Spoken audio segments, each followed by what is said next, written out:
सुप्रभात प्यारे बच्चों, आप सभी का एक बार फिर से स्वागत है हिंदी की इस कक्षा में। तो बच्चों, जैसा कि आपको पता ही होगा कि आपके पेपर्स आ रहे हैं, तो उसके लिए आज हम रिवीजन करेंगे। तो जिन चैप्टर्स की आज हम रिवीजन करेंगे वो है पाठ 9 विशेषण और पाठ 14 विराम चिन्ह। ठीक है, ये दोनों ही चैप्टर्स आपके सिलेबस में हैं, तो आज हम इनकी रिवीजन करेंगे। तो चलिए करते हैं शुरुआत। तो बच्चों चलिए शुरुआत करते हैं। सबसे पहले आज हम पढ़ेंगे पाठ 9 विशेषण।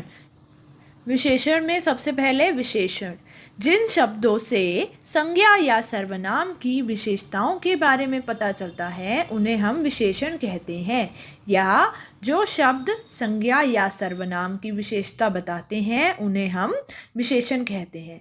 इसमें दूसरी चीज़ आती है बच्चे विशेष्य।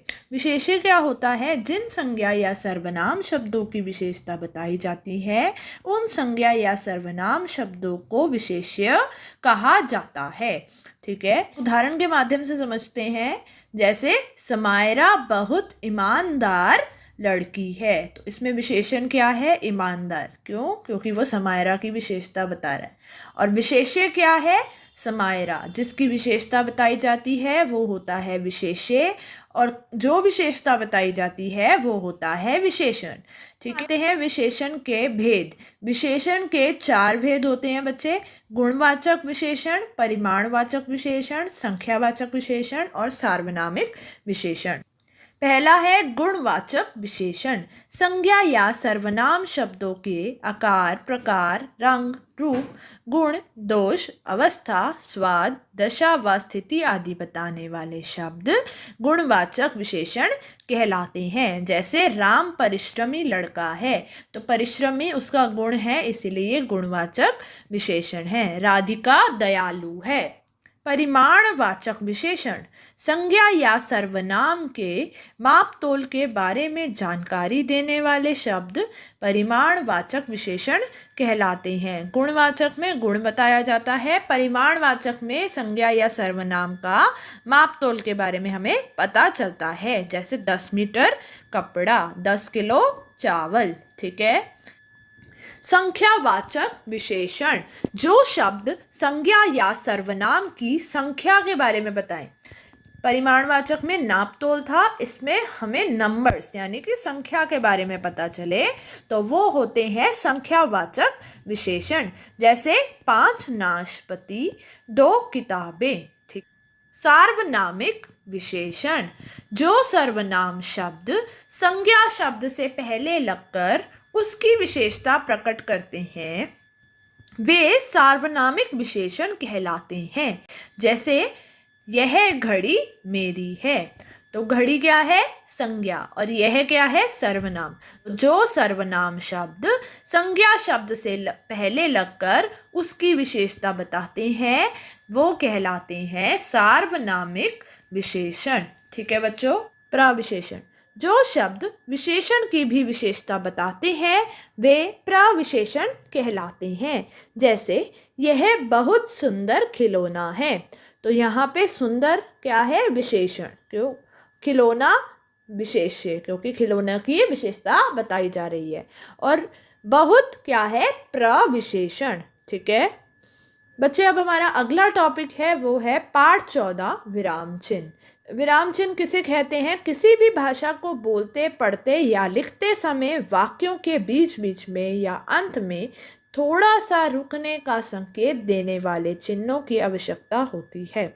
जो भावों को स्पष्ट करते हैं इन्हीं चिन्हों को हम विराम चिन्ह कहते हैं। मतलब जब भी हम भाषा को बोलते हैं या पढ़ते हैं या लिखते हैं तो हमें बीच बीच में रुकने की आवश्यकता होती है, ताकि जो हम बोल रहे हैं, पढ़ रहे हैं या लिख रहे हैं उसका हमें अच्छे से अर्थ समझ आ जाए।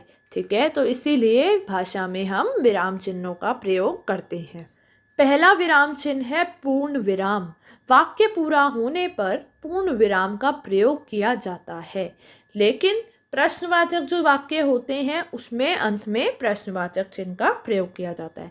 जैसे राम सोता है, मेरे आसपास वाले लोग भी चल दिए। ये सेंटेंस यहाँ पे कंप्लीट हो गया, इसलिए यहाँ पे हमने पूर्ण विराम चिन्ह का प्रयोग कर दिया है। अर्धविराम, अर्धविराम होता है वाक्य लिखते या बोलते समय एक से अधिक छोटे वाक्यों को जोड़ने के लिए अर्धविराम का प्रयोग किया जाता है। मतलब दो छोटे छोटे सेंटेंसेस को आपस में जोड़ने के लिए हम अर्धविराम चिन्ह का प्रयोग करते हैं। जैसे महात्मा गांधी केवल राष्ट्रपिता नहीं थे, विश्व पुरुष भी थे। अल्प विराम, वाक्य बोलते समय जब हम बहुत थोड़ी देर के लिए रुकते हैं तो अल्प विराम का प्रयोग किया जाता है। इसका प्रयोग कई स्थितियों में किया जाता है। सबसे पहला, दो वाक्यांशों के बीच में, तुम यहीं रुको मैं आता हूँ। एक जैसे शब्दों को अलग अलग करने के लिए उनके बीच में, मतलब एक जैसे जो शब्द होते हैं उनको अलग अलग करने के लिए इसका प्रयोग किया जाता है। आज शिक्षिका ने संज्ञा, सर्वनाम और क्रिया साथ में पढ़ाया। ठीक है। किसी को कही गई उक्ति से पहले तुमने कहा अभी मत जाओ। ठीक है बच्चे। संबोधन के बाद या हाँ नहीं के बाद, हाँ वे आज ही आएंगे। मतलब जब भी हम किसी को संबोधित करते हैं या हम किसी के प्रश्नों का उत्तर हाँ या ना में देते हैं तो उसके बाद हम विराम चिन्ह का प्रयोग करते हैं। नेक्स्ट है प्रश्नवाचक चिन्ह। जिन वाक्यों में प्रश्न पूछा जाता है उनके अंत में इसका प्रयोग किया जाता है। तुम क्या कर रही हो? ठीक है, क्वेश्चन है तो क्वेश्चन के लास्ट में हम क्वेश्चन मार्क चिन्ह यानी कि प्रश्नवाचक चिन्ह का प्रयोग करेंगे। नेक्स्ट है विस्मयादि बोधक चिन्ह। खुशी, शोक, आश्चर्य, भय, घृणा आदि मन के भावों को प्रकट करने के लिए जब हम अपने मन की फीलिंग्स को एक्सप्रेस करते हैं तो हम विस्मयादि बोधक चिन्ह का प्रयोग करते हैं। जैसे वाह खुशबूदार फूल है। उद्धरण चिन्ह, उद्धरण चिन्ह दो तरह के होते हैं, एकल उद्धरण चिन्ह सिंगल इन्वर्टेड कॉमा, दोहरा उद्धरण चिन्ह डबल इन्वर्टेड कॉमा। एकल उद्धरण चिन्ह वाक्य में आए किसी विशेष नाम, उपनाम आदि के लिए इसका प्रयोग किया जाता है।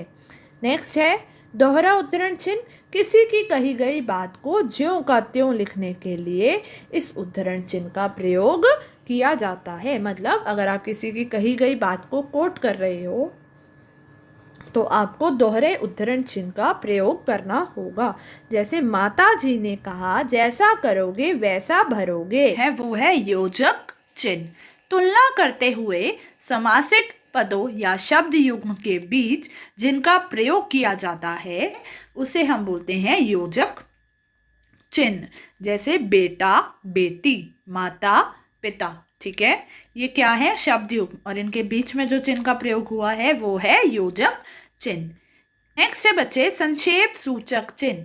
शब्दों को संक्षिप्त रूप में प्रकट करने के लिए इस चिन्ह का प्रयोग किया जाता है। जैसे टेलीविजन, टीवी। मतलब जब हम बड़े शब्द को छोटा करके लिखते हैं तो इस चिन्ह का प्रयोग करते हैं। जैसे टीवी में यही चिन्ह लगा हुआ है।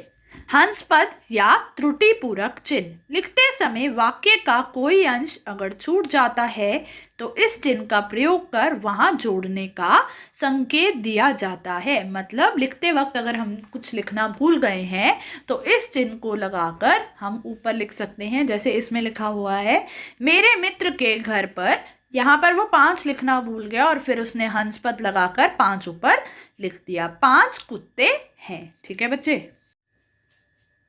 तो बच्चों इसी के साथ मैं आशा करती हूँ कि ये दोनों ही पाठ आपको अच्छी तरह से समझ आ गए होंगे और इन पाठों को और अधिक समझने के लिए आप पुरानी वीडियोस को देखकर भी समझ सकते हैं। तो इसी के साथ हमारी आज की ये कक्षा यही समाप्त होती है। अब हम मिलेंगे अपनी अगली कक्षा में जिसमें हम कुछ अन्य पाठों की रिवीजन करेंगे। ठीक है बच्चों, तो हम मिलेंगे अपनी अगली कक्षा में। तब तक के लिए मेरा प्यार भरा नमस्कार।